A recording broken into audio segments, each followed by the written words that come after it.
60만 원 하던 땅이 400. 6배 올랐죠. 어. 16년부터 6년 동안 공시지가가 10배 올랐어요.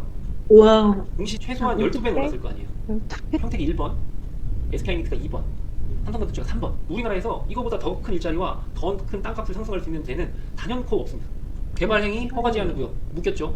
두 번째, 토지거래 허가 구역. 훈장 2개를 여기다 달아줬잖아요. 사지도 말고 팔지도 말고 건축행위도 하지도 마. 보상 나가야 되는데 거기 지가 높아지면 안 돼. 사유재산임에도 불구하고 이런 행위를 해놨다는 거예요. 지금 이 땅은 엄청나게 땅이다. 지금까지 토지 투자를 한 번도 생각하지 못하셨다면 정말 쉽고 재밌게 볼 수 있는 영상을 준비했습니다. 토지를 직접 투자하기가 불확실했다면 이번 영상을 통해서 자신감 있게 투자하실 수 있도록 쉽게 설명해 드리겠습니다. 좋아요와 구독도 부탁드립니다. 영상 시작하겠습니다. 주변에 땅 산 사람들 한번 잘 생각을 해보시면 누군가가 추천해주셔서 샀을 거예요. 본인이 스스로 판단한 사람은 없을 거고 아마 누가 좋다더라, 아니면 부동산을 가봤는데 거기 뭐가 들어온다더라, 아니면 좋은 호재가 있으니까 사야 돼, 여기 지금 땅을 사면 나중에 3배 4배 오른다더라, 그 정보가 진짜 정확한지 판단하고 사신 분들은 거의 없을 거예요. 그건 특히 일반 매매는 더 그랬을 거고. 경매 물건이 제일 좋은 건 전국 각지에 있는 물건을 다 공짜로 볼 수 있잖아요. 혹시 이 글을 읽어보시고 사야 된다고 느끼셨나요? 아니면 안 사야 된다고 느끼셨나요? 돈이 있으면 사야죠. 이런 땅을 사서 이게 과연 돈이 될까? 이렇게 생각하시면 안 사는 게 맞고, 좋은 땅을 사면 말 그대로 3배도 벌을 수 있고 4배도 벌을 수 있는데 그런 땅이 나한테까지 오냐는 안 와요. 그런 좋은 물건이 어떻게 나한테까지 오겠어요? 공인중개사님 입장에서 한번 생각해 보시면, 제가 만약에 공인중개사님이면 저한테 제일 잘할 사람, 아니면 저한테 가장 중개 수수료를 많이 줄 사람, 아니면 저하고 거래를 가장 많이 한 사람들한테 먼저 물건 소개 다 하고 그 다음에 남는 물건이 있으면 일반인들한테 풀지, 좋은 물건이 일반인한테 가지 않아요. 특히나 땅이 더 그런 것 같아요. 땅 같은 경우에는 좋은 물건이 나한테 직접 타겟팅해서 올 수가 없다. 전국의 땅값 중에 가장 많이 올랐다고 판단하셨, 그 땅 최근에 올랐다 라고 들어봤던 전국 토지 상승률 화성. 1위 네? 화성요, 화성. 화성. 또 이동읍, 지금 스터디 하려고 했던데 세종? 혹시 평택 들어보셨나요? 평택, 예. 수도권 사람들은 평택을 경기도라고 생각할까요? 님을 사시니까 평택이 네. 경기도라고 느껴지세요? 경기도인데 경기도로 느껴지진 않죠. 그 뜻이 뭐냐면 평택에 사시는 분들은 서울까지 출퇴근이 불가능하다는 뜻이에요. 동탄까지는 수도권이라고 사람들이 심리적으로 느껴요. 왜냐면 SRT를 타고 가거나 지하철 1호선을 타고 가거나 지금 새로 뚫린 GTX-A를 타고 수도권까지 출퇴근이 가능하구나라는 심리적인 저항선이 있는 거고, 아, 평택은 강남이나 여의도까지 출퇴근하기는 힘들구나 라고 느끼기 때문에 평택은 지리적으로는 경기도에 해당하지만 심리적으로는 경기도라고 생각하지 않아요. 그래서 모든 산업이라는 거는 땅값이 싼 쪽으로 계속 흐를 수밖에 없는 거예요. 기업이 어디에 땅을 사기 위해서는 교통이 편한데 땅값은 싼데 투자할 수밖에 없는 거니까. 그렇게 돈의 흐름이 흘러가는 거예요. 그 흐름이 어디까지 왔냐면 평택까지 흐른 거예요. 평택에 가장 큰 호재라고 말했던 삼성반도체가 있잖아요. 지금까지 일자리라고 말했던 거는 건설 노동자였을 거예요. 이걸 맞아. 짓기 위한 건설 노동자. 지금부터는 어떻게 패턴이 바뀌냐면 여기에 근무하는 근무자들로 바뀔 테니까 앞으로 평택은 삼성 캠퍼스에서 나오는 양질의 일자리를 제공하기 때문에 여기에서 거주하는 사람들이 아마 안착하게 되면 도시는 커질 것이다. 삼성에 있는 지금 본사들이 다 동탄 옆에 있어요. 동탄 신도시가 여기 있고, 여기가 기흥 캠퍼스, 여기가 화성 캠퍼스예요. 여기 있던 캠퍼스들이 지금 보면 규모가 요만하잖아요.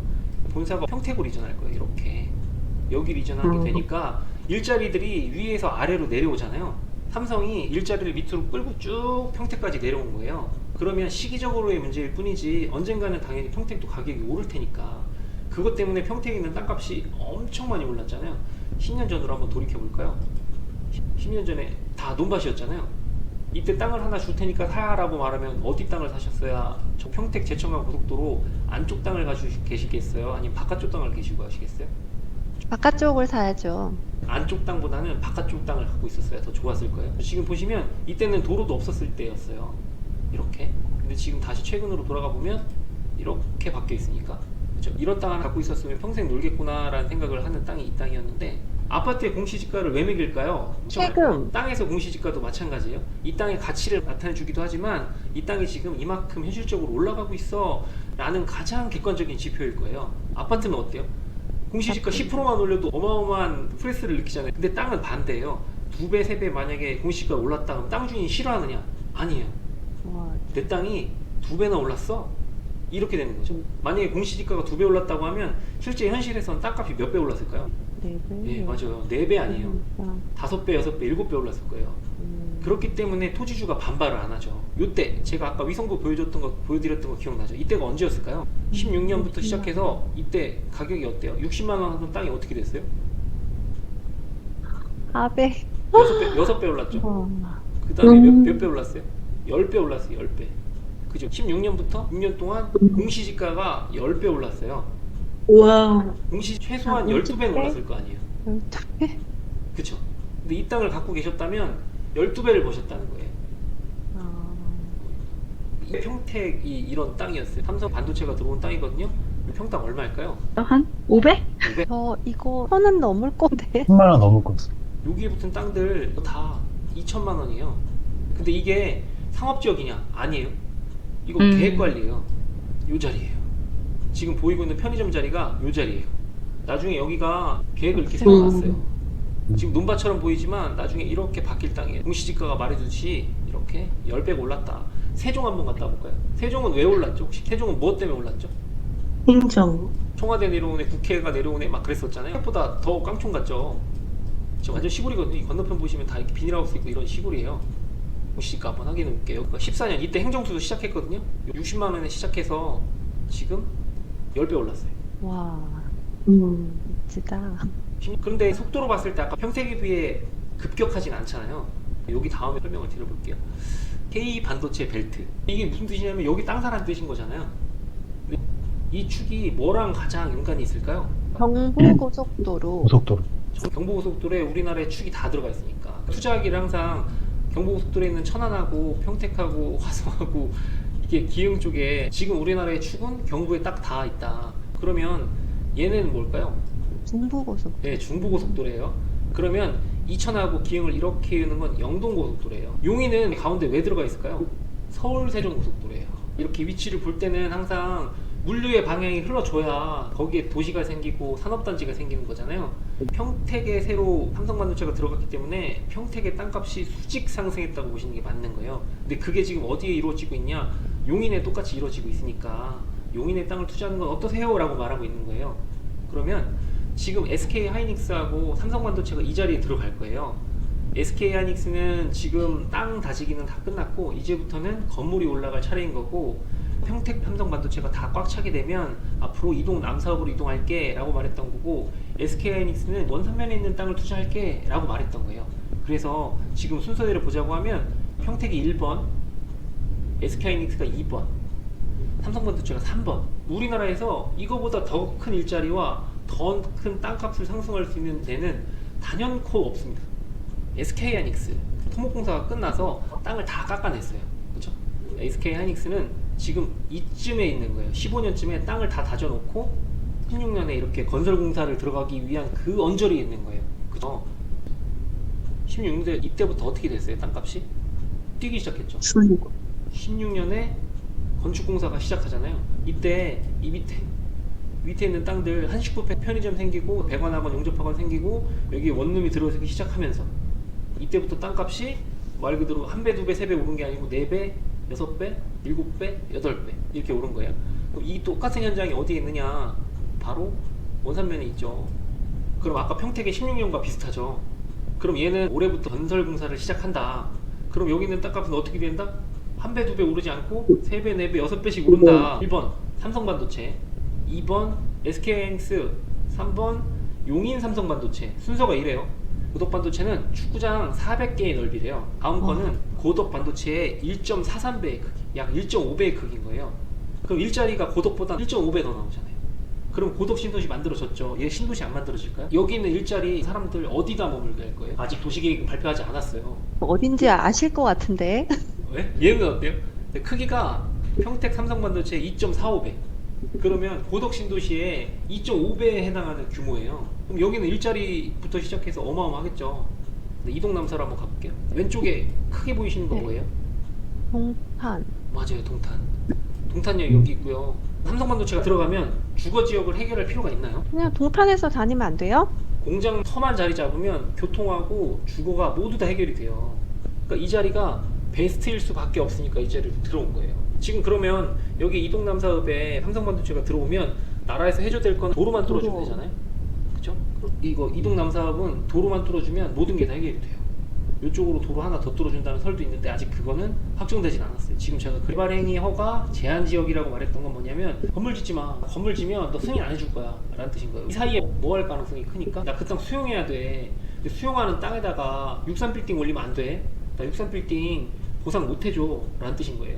이 보상받는 땅에다가 시그니엘 올리면 안 돼. 나 그거 보상 못 해줘. 이 뜻인 거예요. 시그니엘을 올리겠다고 허가 신청을 하면 시에서 어떡한다? 반려한다고요. 그치. 예, 안 되게 한다고요. 좀 있으면 그거 수용해야 되는데 수용 비용이 올라가니까 건축신고 허가 안 받아줄 거야. 토지거래 허가구역 자금 조달 계획서를 제출해야 된다. 제출하지 않으면 매매에 대한 허가를 안 해주니까 그 자금 조달 계획서만 있으면 사고 파는데 문제는 없지만 약간의 허들이라는 걸 만들어 놓은 거잖아요. 이 자꾸 거래하지 마. 사고 팔고 가격 계속 오르니까 강남 아파트 같은 경우에 계속 사고 팔고 하면 계속 올라갈 거 아니에요. 그러니까 강남 3구를 토지거래 허가구로 묶어놓은 것보다 그만 사고 팔아. 거래 좀 그만했으면 좋겠어. 그래서 지가가 급등하지 않았으면 좋겠어 라는 뜻인 거예요. 두 개에 대한 의미를 이렇게 해석하시면 제일 좋을 거예요. 이 땅이 경매에 나온 땅이거든요. 개발행위 허가 제한 구역 때문에 이거 이 안에 전원주택도 못 짓고요, 공장도 못 짓고 아무것도 못 해요. 이 뜻은 삼성전자에서 수용해서 여기다 공장 지어야 돼. 5년 동안 여기에 이 땅은 그대로 멈춰 스탑워치를 달아놓은 거예요. 너 가만히 멈춰 있어. 여기 땅에 아무것도 하지 마. 그러면 이게 좋은 뜻인가요, 나쁜 뜻인가요? 좋은 뜻. 좋은 뜻. 좋은 뜻이에요. 맹지가 나쁜 이유가 뭐예요? 그 땅에다 건축 행위를 못 하니까. 건축 행위를 해야 논밭이었던 게 전원주택으로 바뀌고 논밭이었던 게 공장으로 바뀌어야 땅값이 올라가는데 그 행위를 못하게 만들어놨잖아요. 지금 여기다가 시그널을 올리지 말라고 지금 얘기했잖아요. 하나 또 토지거래 허가구역 포함됐죠. 두 개 다 묶어놨죠. 개발행위 허가 제한 구역 묶였죠. 두 번째 토지거래 허가구역 훈장 두 개를 여기다 달아줬잖아요. 두 개 다 달린 땅은 거의 없어요. 그 뜻은 뭐냐면 사지도 말고 팔지도 말고 건축행위도 하지도 마. 왜? 나 거기 보상 나갈 거거든. 나 보상 나가야 되는데 거기 지가 높아지면 안 돼. 아무것도 하지 마. 나라에서 법적으로 묶어놓은 거예요. 사유재산임에도 불구하고 이런 행위를 해놨다는 거예요. 지금 이 땅은 엄청나게 땅이다라를 설명하기 위해서 아주 길게 달려왔어요. 이건 지분 경매예요. 얘는 앞으로 SK 하이닉스를 넘어설 땅이니까 얘는 사셔도 된다를. 근데 이 땅은 지분이니까 그러면 내가 사거나 네. 공유자한테 내가 팔거나 네. 그렇게 해야겠네요. 네, 근데 여기서의 장점은 뭐냐면 지분 경매로 나왔기 때문에 소액으로 살 수 있잖아요. 근데 그 허들을 풀 수 있는 사람만 살 수 있는 아주 큰 장점까지. 경매를 잘 모르는 사람들한테는 단점 같지만 경매를 잘 아는 사람한테는 장점 아닐까요? 그죠? 경매 물건에서 감정평가사님이 감정을 했을 때 농림지역에 개발행위 허가 제한 지역, 토지거래 허가 구역, 사실 이거 모르고 경매 입찰하신 분들도 진짜 많을 거예요. 두 개의 의미 모르고 그냥 이동 남사구니까 대충 사자 이런 분도 있을 거예요. 그분이 성공하지 못하는 게 아니에요. 결국 성공하는 사람은 누구냐면 모르고 사든 알고 사든 사는 사람이 차라리 투자를 더 잘한다. 여기는 삼성 반도체에만 투자해야지 라고 말하는 건 아니고요. 도로에 있는 땅들 다 사셔도 돼요. 임장 가시면 이거 펴질 수밖에 없다라는 거 반드시 느끼실 거고 위 아래로 이동하잖아요. 그럼 동탄역에 있는 아파트들 더 좋아질 것도 당연한 거예요. 이렇게 토지랑 상가랑 아파트는 하나로 쫙 흐름이 흘러져 가는 거예요. 땅이 좋아지면 당연히 아파트가 좋아지는 건데 사람들은 아파트 좋아진다고 생각하고 땅에 투자하잖아요. 반대로 땅이 좋아져야 아파트도 좋아지고 상가도 좋아지고 교통도 편리해지고 이렇게 항상 땅부터 생각하시고 그 다음에 아파트 보시면 더 잘 보이실 거예요. 그 다음에 상가 보시면 더더더 잘 보이실 거예요. 그래서 땅이 가장 중요하다라고 저는 항상 얘기합니다. 저는 토지는 한 번도 생각을 못 해봤는데 예. 오늘 하니까 너무 재밌고요. 열심히 돈을 모아야겠네요. 저도 사실 토지는 직접 투자하기가 조금 불확실한 면이 너무 있어가지고 못하고 있었는데 지금 강의가 너무 명확하고 간단하고 듣기 쉽게 말씀을 해주셔가지고 해볼만 하다는 생각으로 오늘 좀 하게 돼서 투자를 한번 하는 걸 보여드리도록 하겠습니다. 토지 투자가 이제 조금 쉽게 느껴지셨나요? 토지는 큰 돈으로 투자해야 한다. 한번 묶이면 팔 수도 없다. 아파트로도 돈을 벌 수 있는데 위험한 토지 투자를 왜 하냐 하실 수 있지만 토지 경매 투자를 통해 적은 돈으로도 충분히 큰 돈을 벌 수 있습니다. 확실한 개발 계획이 있는 곳에 보상을 받거나 도로가 예정되어 있는 땅들을 정확하게 분석하고 투자를 해야 합니다. 토지상가 투자만에서는 전국에 개발 계획이 있는 토지상가 경매 물건을 스터디하고 투자하고 있습니다. 소액으로 토지를 낙찰받고 매월 높은 월세를 받을 수 있는 상가 투자까지 가능한 토지상가 투자반이 궁금하시다면 아래 링크를 통해 연락주세요. 구독과 좋아요, 알림 설정을 해주시면 더 좋은 소식을 빠르게 받아보실 수 있습니다. 긴 영상 끝까지 시청해주셔서 정말 감사합니다.